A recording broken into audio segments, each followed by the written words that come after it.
ത്രിയേകദൈവത്തിന്റെ വലിയ നാമത്തിന് മഹത്വമുണ്ടായി. കർത്താവിനാൽ അനുഗ്രഹിക്കപ്പെട്ടവർ, ഇത് ശ്രീബാ പെരുന്നാളിന് ശേഷമുള്ള ദിവസങ്ങളാണ്. എല്ലാ വർഷവും സെപ്റ്റംബർ 14-ന് നമ്മൾ ശ്രീബാ പെരുന്നാൾ ആചരിക്കും. കുരിശിനെ ബഹുമാനിക്കുകയും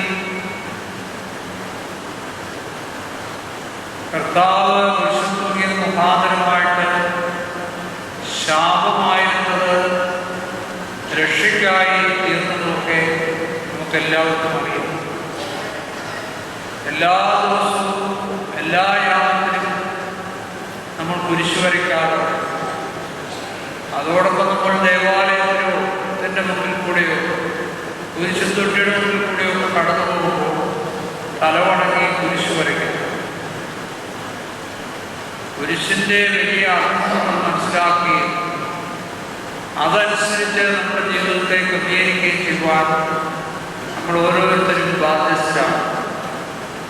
ഓരോ കുരിശ് വരയ്ക്കുമ്പോഴും കർത്താവ് സ്വർഗ്ഗത്തിൽ നിന്ന് ഭൂമിയിലേക്ക് ഇറങ്ങി പാപത്തിൻ്റെ അടിമത്തത്തിലായിരുന്ന സർവത്തെയും പാപത്തിൽ നിന്ന് വിമുക്തരാക്കി രക്ഷയുടെ അനുഭവത്തിലേക്ക് കൊണ്ടുവന്നു. ആ ഒരു വലിയ സത്യമാണ് എപ്പോഴും നമ്മളത് കൂടെ ഓർക്കുന്നത്. അതോടൊപ്പം തന്നെ മരണമില്ലാത്ത ജനനവും മരണവുമുള്ള മനുഷ്യനായി തീർന്നു. സ്വർഗത്തിൽ നിന്ന് ഭൂമിയിലേക്ക് വന്നു. അപ്പോൾ ജീവൻ ജനനവും മരണവുമുള്ള മനുഷ്യനായി. അപ്പോൾ അത്രത്തോളം താഴ്മയിലേക്ക് കർത്താവ് ഇറങ്ങി വന്ന ആ വലിയ താഴ്മയെക്കുറിച്ചുമാണ് നമ്മളവിടെ ധ്യാനിക്കുന്നത്. ഇത് നമ്മുടെ ജീവിതത്തിൽ എത്രത്തോളം പകർത്തുവാൻ എനിക്ക് നിങ്ങൾക്ക് കഴിയുമെന്നുള്ളത് വളരെ ശ്രദ്ധേയമായൊരു കാര്യമാണ്. കർത്താവ് താഴ്മയുടെ മൗലോദാഹരണമായി സ്വർഗാശ്രമത്തിൽ പിതാവിൻ്റെ ഗർഭപാത്രത്തിൽ നിന്ന് ഭൂമിയിലേക്ക് ജനനവും മരണവും കഷ്ടതയും പ്രയാസങ്ങളും എല്ലാം സഹിക്കുന്ന ഒരു ജീവിതത്തിലേക്ക് ഇറങ്ങി. നമ്മുടെ ഓരോരുത്തരുടെയും ജീവിതത്തിൽ ഈ കാലയളവ് പ്രത്യേകിച്ച് സുഖത്തിൻ്റെയും സമൃദ്ധിയുടെയും ഒക്കെ ജീവിതമാണ് ക്രിസ്തീയ ജീവിതമെന്നാണ് പുതിയ പഠിപ്പിക്കലുകൾ. എന്നാൽ അങ്ങനെ പഠിപ്പിക്കുമ്പോൾ പഠിപ്പിക്കുന്നവർ പ്രത്യേകം ഓർക്കണം, കർത്താവ് പരിശുദ്ധ ശിഷ്യന്മാരും ആദിമസഭയിലുണ്ടായിട്ടുള്ള ആരും ഇങ്ങനെയുള്ളൊരു ജീവിതത്തിൻ്റെ അവകാശികളായിരുന്നില്ല. കർത്താവ് തന്നെ വെറുമയാക്കി കഷ്ടതയും പീഡയും എല്ലാം അനുഭവിച്ചു. സർവ്വലോകത്തിൻ്റെയും പാപത്തിൻ്റെ ഭാരം തന്നെ വേണം. ആ കുരിശിൽ കിടന്നുകൊണ്ട് പ്രാർത്ഥിക്കുന്നുണ്ട്, എൻ്റെ ദൈവമേ എൻ്റെ ദൈവമേ നീ എന്നെ കൈവിട്ടത്. ചില എഴുത്തുകാർ പറയുന്നു, കർത്താവ് വേദനയുടെ അവസരത്തിൽ 22-ാം സങ്കീർത്തനം ചൊല്ലി ആശ്വാസം കണ്ടെത്തുകയായിരുന്നു. എന്നാൽ നമ്മുടെ പിതാക്കന്മാർ പഠിപ്പിക്കുന്നത് അങ്ങനെയാണ്. ഈ സർവ്വലോകത്തിൻ്റെയും പാപത്തിൻ്റെ ഭാരം തന്നെ വന്നപ്പോൾ താനും പിതാവുമായുള്ള ആ ബന്ധം കൊണ്ടുപോയെന്നുള്ളൊരു ചിന്ത പോലും അദ്ദേഹം പരിശുദ്ധ കർത്താവിൻ്റെ മനസ്സിലുണ്ടായി.